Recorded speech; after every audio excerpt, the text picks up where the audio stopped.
এমন 13টি আমল আছে যে আমল যদি বান্দা করে আল্লাহ রাব্বুল আলামিন ফেরেশতাদেরকে দিয়ে তাদের জন্য দোয়া করান। সুবহানাল্লাহ। তাহলে আমরা যদি জেনে যাই তাহলে সেই আমলগুলো আমরা যত্নের সাথে করার জন্য চেষ্টা করব ইনশাআল্লাহ। আল্লাহ রাব্বুল আলামিন ফেরেশতাদের ব্যাপারে প্রথমে বলছেন, প্রিয় ভাইয়েরা, আল্লাহ রাব্বুল আলামিন ফেরেশতাদের কর্মপদ্ধতি, ফেরেশতাদের ব্যাপারে আল্লাহ রাব্বুল আলামিন কোরআনুল কারীমের মধ্যে বান্দাদেরকে জানাচ্ছেন। সূরা গাফিরের মধ্যে আল্লাহ রাব্বুল আলামিন একটা বর্ণনা দিয়েছেন যে আসলে ফেরেশতাদের কি ধরনের কাজ করে, তাদের কোয়ালিটিটা কি। আল্লাহ রাব্বুল আলামিন বলছেন, আল্লাযীনা ইয়াহমিলুনাল আরশ, ফেরেশতাদের প্রধানতম দায়িত্ব আল্লাহ রাব্বুল আলামিন নির্ধারণ করে রেখেছেন। 7 আসমান ভেদ করে যখন মানুষ কল্পনাও করতে পারে না, রব্বুল আলামিন এর উপরে তার আরশে আজিম। আল্লাহ বলছেন এই ফেরেশতাদের দায়িত্ব হচ্ছে তারা আল্লাহ রাব্বুল আলামিন আরশে আজিমকে ভর হিসাবে, আল্লাহ রাব্বুল আলামিন আরশে আজিমকে তারা বহন করে। আল্লাহ বলছেন ওয়ামান হাওলাহু, আর তার চারপাশে যারা আছে তাদের দায়িত্ব হচ্ছে ইউসাব্বিহুনা বিহামদি রাব্বিহিম। ওই মানুষগুলি, আল্লাহ রাব্বুল আলামিন বলতেছেন মানুষগুলি তোমরা জানো না, ওই ফেরেশতাগুলি আল্লাহর আরশ আজিম কেবল বহন করে না, তাদের দায়িত্ব হচ্ছে আশপাশে যারা থাকে তারা রব্বুল আলামিনের অনবরত তারা হামদ করতে থাকে। হাদিসের দ্বারা প্রমাণিত আছে, দুনিয়ার বুকে যেরকম আমরা খানায় কাবার পাশে তওয়াফ করি, ওই খানায় কাবাটা হচ্ছে বাইতুল মামুরের প্রতিবিম্ব। বাইতুল মামুর হচ্ছে ফেরেশতাদের জন্য আল্লাহর পক্ষ থেকে তওয়াফের জায়গা। এক এক দফায় 70,000 ফেরেশতা করে সেখানে আসে, আসার পরে 7 চক্করে একটা তওয়াফ শেষ করে। কোনো একটা ফেরেশতা যদি জীবনে একবার সুযোগ পায়, কিয়ামত পর্যন্ত আর দ্বিতীয়বার তার সুযোগ হয় না। আল্লাহর এত ফেরেশতা, আল্লাহ রাব্বুল আলামিন বলছেন আল্লাযীনা ইয়াহমিলুনাল আরশা ওয়া মান হাওলাহু ইউসাব্বিহুনা বিহামদি রাব্বিহিম, তারা তার রবের প্রশংসা করে, তাদের রবের গুণকীর্তন করে। ওয়া ইউমিনুনা বিহি, আর তারা তার প্রতি বিশ্বাস স্থাপন করে। ওয়া ইস্তাগফিরুনা লিল্লাযীনা আমানু, আল্লাহ বলছেন তাদের কাজ 3টা, আল্লাহর আরশকে বহন করা, আল্লাহ রাব্বুল আলামিনের প্রতি বিশ্বাস করে তার প্রতি প্রশংসা করা, আর 3 নম্বর আল্লাহর যে সকল বান্দা আল্লাহর প্রতি বিশ্বাস স্থাপন করেছে তাদের জন্য আল্লাহর কাছে, আল্লাহ রাব্বুল আলামিনের কাছে বান্দাদের পক্ষ হয়ে ক্ষমা চাওয়া। আল্লাহ বলছেন তারা আল্লাহর কাছে বলতে শুরু করে, রব্বানা ওয়াসিআত কুল্লা শাইইন রাহমাতান ওয়া ইলমা ফাগফির লিল্লাযীনা তাবু ওয়াত্তাবাউ সাবিলাকা ওয়া কিম আযাবাল জাহিম। আল্লাহ বলছেন তারা আল্লাহ রাব্বুল আলামিনের কাছে শুধুমাত্র এই কথাগুলো বলতে শুরু করে, রব্বুল আলামিন তুমি তাদেরকে ক্ষমা করে দাও যারা তোমার কাছে তওবা করে আর তোমার পথে চলে। আল্লাহ তোমার কাছে ফরিয়াদ, আমাদেরকে তুমি সৃষ্টি করেছো, আমরা তোমার কাছে দোয়া করি। আল্লাহ তোমার রাস্তায় যারা চলে আর তোমার দিকে যারা ফেরত এসে তওবা করে, রব্বুল আমিন বিশেষ দয়ায় তুমি তাদেরকে মাফ করে দাও আর জাহান্নাম থেকে মুক্তির ঘোষণা দিয়ে দাও। সুবহানাল্লাহ। এই আয়াত কেন বললাম? ফেরেশতারা 13 ধরনের আমল করলে বান্দার জন্য দোয়া করে। দোয়াটা কি করে? ফেরেশতার কোন দোয়াটা আমাদের জন্য দরকার? ফেরেশতা দোয়া করে 1 নম্বর আমাদের মাগফিরাতের জন্য, 2 নম্বর যারা তওবা করেছে আল্লাহ তাদেরকে তুমি জাহান্নাম থেকে মুক্ত করে দাও। এই রব্বুল আলামিন তাদেরকে তুমি নেককারদের মধ্যে অন্তর্ভুক্ত করে নাও। সুবহানাল্লাহ। সুতরাং ফেরেশতাদের এই দোয়া যদি কারো নসিবে হয়, তো যাদেরকে আল্লাহ রাব্বুল আলামিন দোয়া করার জন্য দায়িত্বে নিয়োজিত করেছেন, আমরা তো এটা দৃঢ় মনে বিশ্বাস করি যে ফেরেশতার দোয়া আল্লাহ রাব্বুল আলামিন ফেরত দিবেন না ইনশাআল্লাহ।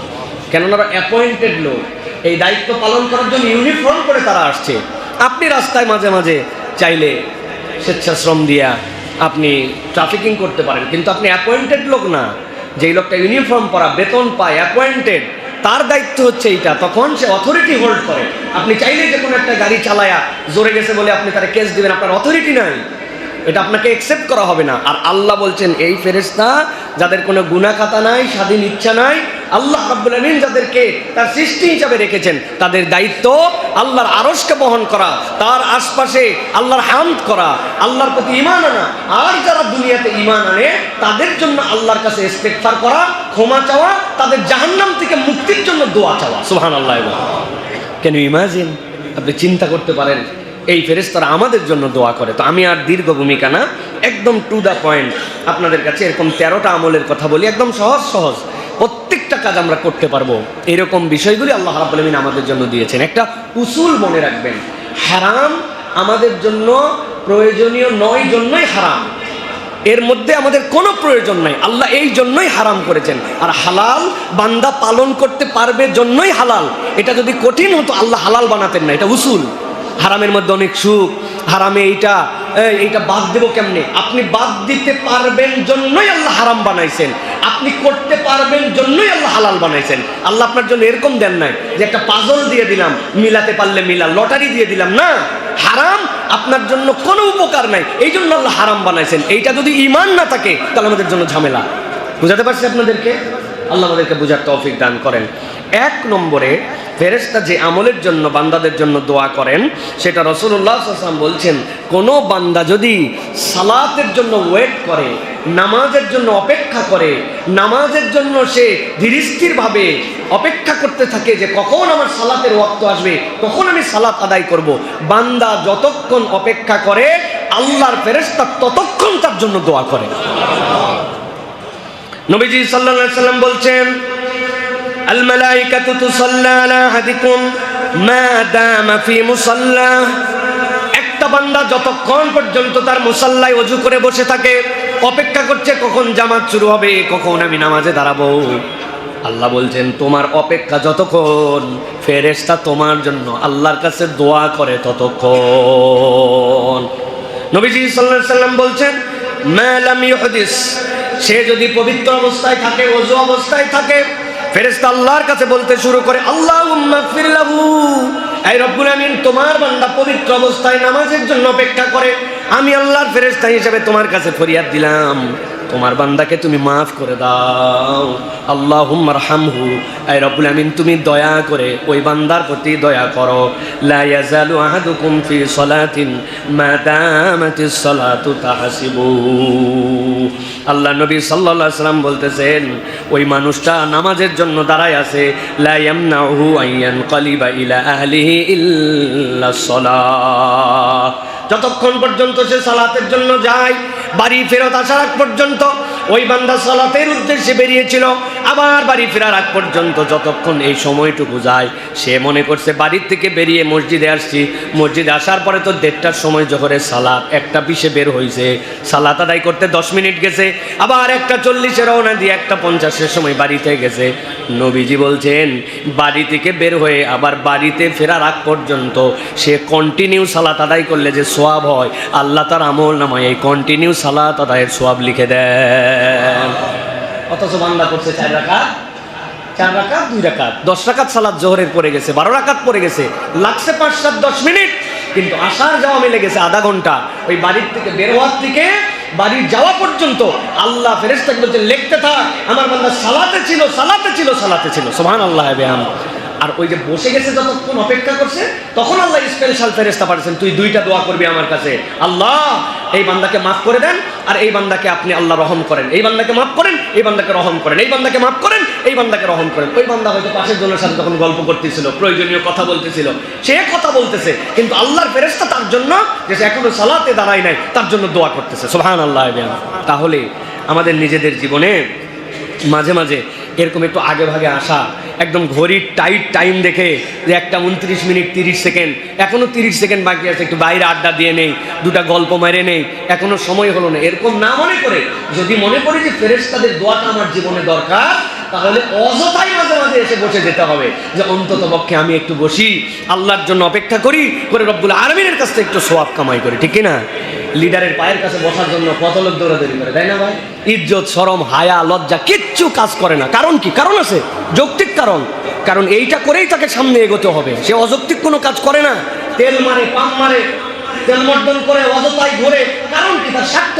সে বুদ্ধিমান, কারণ সে তার স্বার্থ যেমনি উদ্ধার করতে হবে সামনে করে। তা আমি মুসলমান, আমিও বুদ্ধিমান, বাইরে ঘুরলাম না 5 মিনিট, আমার জন্য কে দোয়া করবে না করবে জানি না, আমার নবী বলছেন আমার জন্য ফেরেশতা দোয়া করবে, বসে গেলাম মুসাল্লায় নামাজের 5 মিনিট আগের থেকে, আর আমি বিশ্বাস করি আমার জন্য আল্লাহর ফেরেশতা দোয়া করতেছে। সুবহানাল্লাহ।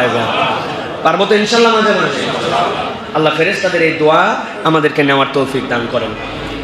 2 নম্বর আল্লাহর নবী বলছেন, তুমি যদি একটা আমল করো, ফেরেশতা তোমার জন্য দোয়া করে। সেই আমলটি হচ্ছে, বান্দা যদি প্রথম কাতারে দাঁড়ায় নামাজ আদায় করে, বান্দা সালাত আদায় করে, বান্দা আল্লাহর জন্য তার ফরজ আদায় করে, কিন্তু আল্লাহ স্পেশাল একদল ফেরেশতা পাঠায় দেন যারা প্রথম কাতারে সালাত আদায় করে, ওই ফেরেশতারা তাদের জন্য আল্লাহর কাছে দোয়া করে। নবীজি সাল্লাল্লাহু আলাইহি সাল্লাম বলতেছেন, ইন্নাল্লাহা ওয়া মালাইকাতাহু ইউসাল্লুনা আলাস সাফফিল আউয়াল। কেবলমাত্র ফেরেশতা নয়, আল্লাহ রাব্বুল আলামিন বান্দার জন্য রহমত দেন, আর ফেরেশতারা তার জন্য মাগফিরাতের দোয়া করে। যেই বান্দারা অলসতা করে সব সময় পিছনের কাতারকে পছন্দ করে নাই, বরং তার দিলের মধ্যে তামান্না থাকে আমি যদি সুযোগ পাই আমি সামনের কাতারে দাঁড়ায় যাব। কেউ যদি সামনের কাতারে দাঁড়ায়, আল্লাহ রাব্বুল আমিন তার প্রতি দয়া করেন, আর ফেরেশতারা আল্লাহর নির্দেশে তার জন্য দোয়া করে। সুবহানাল্লাহ। রাসূলুল্লাহ সাল্লাল্লাহু আলাইহি সাল্লাম বলেছেন, কানা ইস্তাগফিরু লিসাফফিল মুকদ্দামি সালাসান ওয়া সানি মাররাতান। কেউ যদি প্রথম কাতারে দাঁড়ায় তার জন্য 3 বার ফেরেশতা মাগফিরাতের দোয়া করে, আর যদি দ্বিতীয় কাতারে দাঁড়ায় তাহলে 2 বার। আস্তে আস্তে এটা সকলের জন্যই হয়, কিন্তু প্রথম কাতারে দাঁড়ালে তার জন্য 3 বার ফেরেশতারা আল্লাহর কাছে দোয়া করে। সুবহানাল্লাহ। অতএব প্রিয় ভাইরা, বিখ্যাত বর্ণনা আসছে এর মধ্যে, আল্লাহ নবী সাল্লাল্লাহু আলাইহি ওয়াসাল্লাম উম্মাতাহু আহকাম আস-সালাহ, নবী করিম সাল্লাল্লাহু আলাইহি সাল্লাম নামাজের আহকাম শিখিয়েছেন, জামাত শিখিয়েছেন। যে রাসূলুল্লাহ সাল্লাল্লাহু আলাইহি সাল্লাম তোমাদেরকে নির্দেশ দিয়েছেন প্রথম কাতার পূর্ণ না করে তোমরা পেছনে যেও না, কেননা আল্লাহ রাব্বুল আমিন এর দ্বারা তোমাদেরকে ফেরেশতাদের দোয়া হাসিল করাবেন। সুবহানাল্লাহ।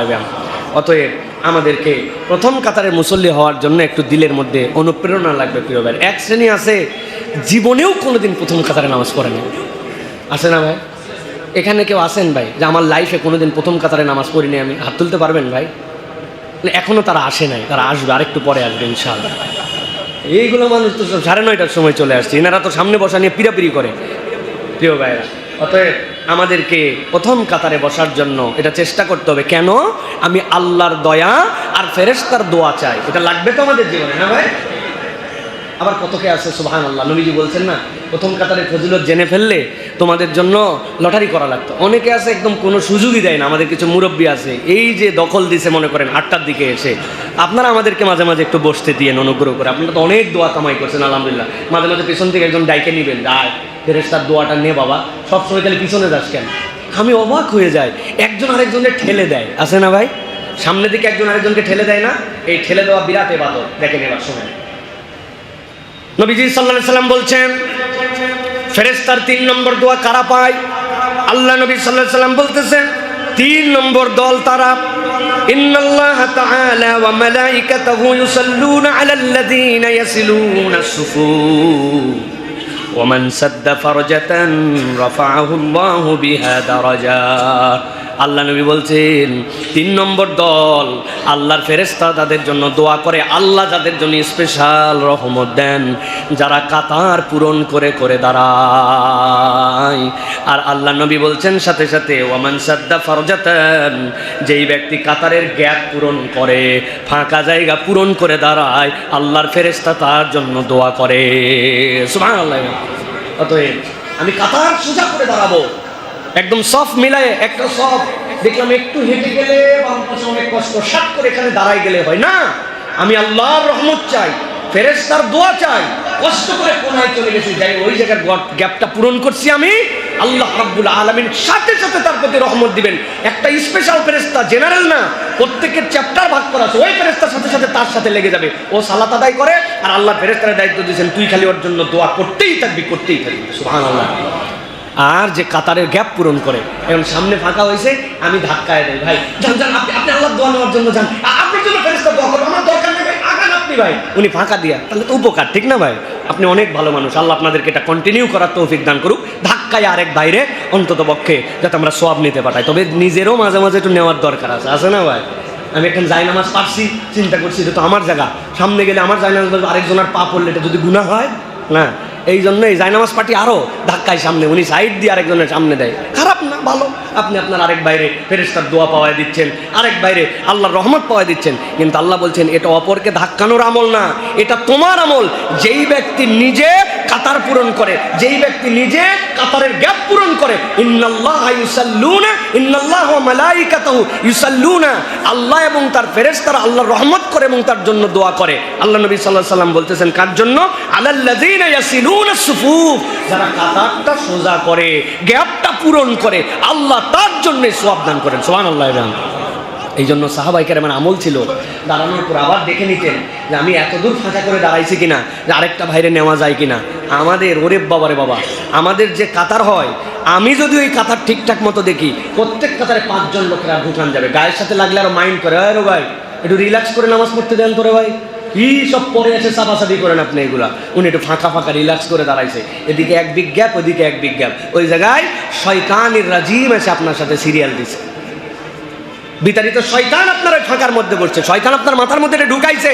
আরে গায়ের সাথে গায়ে লাগলে অস্বস্তি হয় রে ভাই, আর গরমের দিন কি রে ভাই, আপনার একটা হুঁশাক্কেল নেই, হুতুকুতি করে নামাজ পড়তেছেন আপনি। শয়তান বুঝাই দিয়েছে ঠিক আছে চালাও, মধ্যে ফাঁকা রাখো, তাহলে খেলা জমে যাবে। প্রিয় ভাই খবরদার, এই জন্য কাতার পূরণ করে দাঁড়াতে হবে, মাথার মধ্যে রাখতে হবে। যদি ফাঁকা জায়গা থাকে, দুই ভাইয়ের মধ্যে একজনকে ডেকে নিয়ে যতটুকু সুন্দর করে দাঁড়ানো যায়, আল্লাহ এবং তার ফেরেশতা এই বান্দাদের প্রতি রহমত দান করেন। সুবহানাল্লাহ। 4 নম্বরে আল্লাহ নবী সাল্লাল্লাহু আলাইহি সাল্লাম বলছেন সালাতের জন্য অপেক্ষা করা একটা তো গুণ তোমার জন্য, কিন্তু কতক মানুষ আছে যে মানুষগুলো মসজিদের মধ্যে অবস্থান করাকে পছন্দ করে। হয়তো বা কাজ নাই, বাহিরে এখন ঘুরতে পারতো, অন্য ব্যস্ততা ছিল, কিন্তু নিয়ত করছি অযথাই বাহিরে ঘুরে কি করব।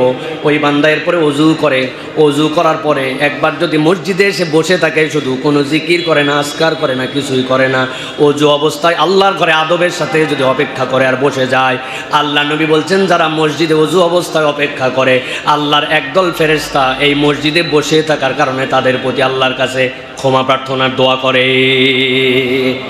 নবীজি সাল্লাল্লাহু আলাইহি সাল্লাম বলছেন, আপনি জানাই দিয়ে রাখেন, মা তাওয়াত্তানা রাজুলুন মুসলিমুল মাসাজিদা লিস-সালাতি ওয়ায-যিকরি ইল্লা তাবাশবাশাল্লাহু লাহু কামা ইয়াতাবাশবাশু আহলুল গায়বি বিল গায়বিহিম ইযা কাদিমা আলাইহিম। আল্লাহ নবী সাল্লাল্লাহু আলাইহি সাল্লাম বলছেন, তোমাদের কোনো লোক যদি দীর্ঘ কোনো সফরে চলে যায়, বাড়িতে সন্তান আছে, স্ত্রী আছে, পরিবার আছে, সবাই জানে তার আব্বা কবে আসবে, তার বাপ কবে ওই হজ থেকে আসবে, বিদেশ থেকে সফর করে আসবে। যখন প্রিয়জন বাহিরে যায়, দীর্ঘ সফর করার পরে বাড়িতে যখন আসে, সবার মনের মধ্যে যেরকম আনন্দ থাকে, আমার জন্য এই গিফট নিয়ে আসছে, আমাদের বাড়িতে আমাদের বাপ ফেরত আসছে, সকলের মনের মধ্যে যেরকম আনন্দ হয়। আল্লাহ নবী সাল্লাল্লাহু আলাইহি সাল্লাম বলছেন, কোনো ব্যক্তি যদি আল্লাহর ঘরে এসে বসে যায়, ওই পরিবারের কাছে ফেরত আসার কারণে সন্তান সন্ততির যা আনন্দ হয়, আল্লাহর ঘরে কেবলমাত্র জিকিরে বসে থাকার কারণে আল্লাহ রাব্বুল আলামিন এর থেকে বেশি বান্দার উপরে খুশি হয়ে যায় যে আমার বান্দা আমার ঘরে আসছে, আমার কাছে এসে জিকির করে, সুবহানাল্লাহ, আলহামদুলিল্লাহ, আল্লাহু আকবার বলে। মসজিদে বসাটাই স্বয়ং একটা জিকির, ইটস সেলফ একটা জিকির। রাসূলুল্লাহ সাল্লাল্লাহু আলাইহি ওয়াসাল্লাম বলতেছেন এই জন্য যে মসজিদে অবস্থান করা এটা হচ্ছে ফেরেশতাদের তার জন্য দোয়া এবং রহমত কামনা করে। অতএব যখন তুমি সুযোগ পাও, বাহিরে না বসে, আমাদের জীবনে এরকম কোন আমল আছে ভাই যে চায়ের দোকানে চা খাওয়ার জন্য গেলাম, কোনো একদিন মনে করছি যে যাক আজকে আল্লাহর ফেরেশতাদের দোয়া নেওয়ার জন্য, আল্লাহর রহমত লাভের জন্য আমার ব্যবসাটা ভালো যাচ্ছে না, শরীরটা ভালো যাচ্ছে না, কেমন জানি জীবনে বরকত হচ্ছে না, আমার কেমন জানি মনে হচ্ছে যে আমার বাচ্চা কাচ্চা সহ সব মিলায় দুনিয়াটা আমার জন্য কঠিন হয়ে যাচ্ছে, যাই তো আল্লাহর রহমত নেওয়ার জন্য আর ফেরেশতার দোয়া নেওয়ার জন্য আমি একটু মসজিদে যাই, বসে পড়ি। আল্লাহ রাসূল বলছেন, কোনো বাড়িওয়ালা যদি ভ্রমণে যায় আর ফেরত আসলে বাড়ির মালিক যেরকম খুশি হয়, আল্লাহর ঘরে জিকিরের নিয়তে কেউ যদি বসে, রব্বুল আলামিন তার থেকে বেশি খুশি হয়। সুবহানাল্লাহ। আপনি কল্পনা করছেন এটা কত বড় নিয়ামতের বিষয় প্রিয় ভাইরা। এই জন্য মসজিদে অবস্থান করা এটা আমাদের জন্য মাঝে মাঝে আমাদের এটা চেষ্টা করতে হবে প্রিয় ভাইরা।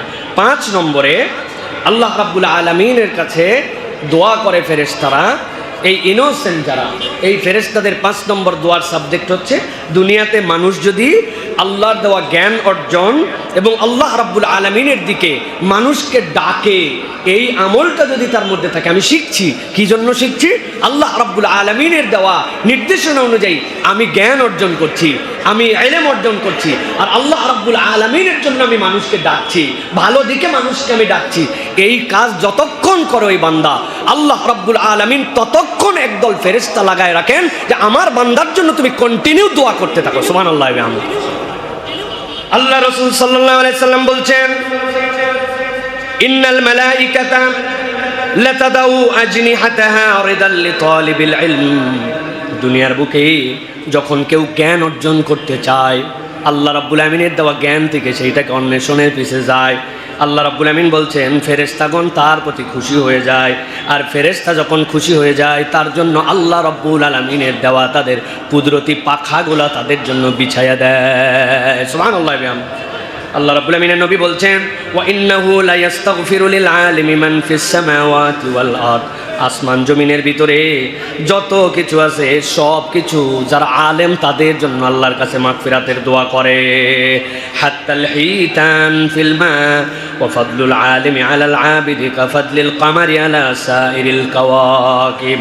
তুমি বোঝো না, কিন্তু যেই মাছগুলি তুমি বোঝো যে কেবলমাত্র পুকুরের মধ্যে নড়াচড়া করে, সাগরের মধ্যে চলাফেরা করে, নদীর মধ্যে তুমি দেখো মাছ ঘোরাফেরা করে, আল্লাহ নবী বলছেন, আল্লাহ নির্দেশ দিয়ে রাখেন তুমি যদি জ্ঞান অর্জনের পথে থাকো আর তুমি যদি ইলম অর্জনের পথে থাকো, ওই মাছগুলি পর্যন্ত তোমার জন্য দোয়া করে। সুবহানাল্লাহ। এরপরে আল্লাহ রাসূল সাল্লাল্লাহু আলাইহি ওয়াসাল্লাম বলছেন, ফাদলুল আলিমি আলাল আবিদ।